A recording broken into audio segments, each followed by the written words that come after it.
Hey, it's Elvie, and welcome back to my series on making candles for the 9 Draconic elements. Like I've said before, most people only know about the elements of earth, air, fire, water, and spirit, but in Draconic witchcraft there is also light, dark, chaos, and Maelstrom.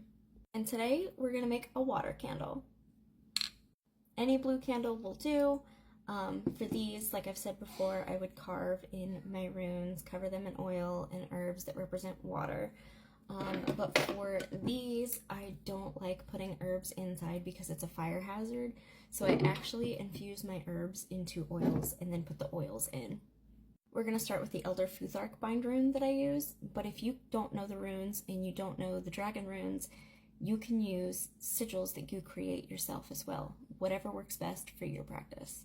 So for water, we're going to use Perthro and Iwaz. When put together, they represent water, but they also represent reliability, trust, and destiny. I'm going to go ahead and draw that on there, and then I will show you what it looks like when I'm done.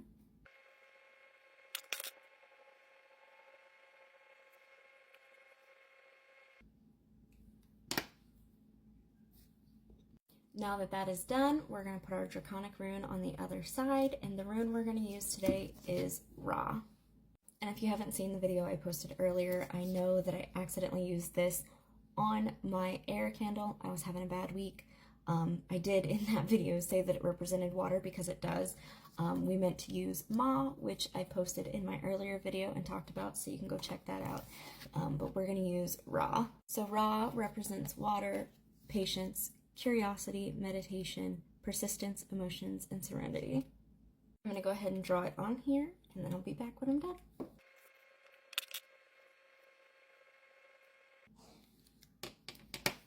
Now that those are done, I'm going to go ahead and add my oils. For oils, I have a Draconic element oil that I make, as well as an oil for Jormungandr because he is a huge part of my practice, so I put him in all my candles. And I also have some dragon alchemy oil that I'm going to add in. You can always make your own oils with herbs that represent the elements and let them infuse into the oils. That's what I used to do. But I have made all of these ones and I like the way that they work best. So I'm just going to use them. But you can use whatever you have.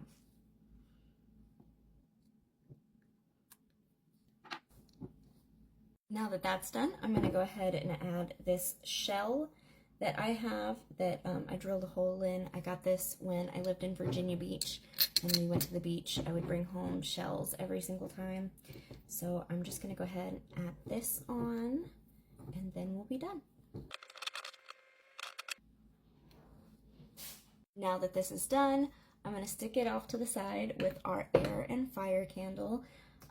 Like I've said in other videos, I'm going to save all of them for when all 9 are done.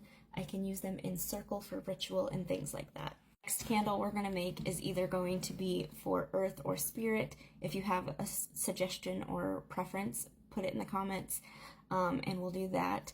I'm trying to get through the elements that most people know about first, and then I'm going to get into the Draconic elements of light, dark, chaos, and Maelstrom. Some readings that I need to finish up that people have ordered, so I'm going to go do those. But if you guys have any questions about anything, especially the dragon runes, they're my favorite, I will answer them. Just comment them, send me a message, whatever, and I'll see you all later. Bye!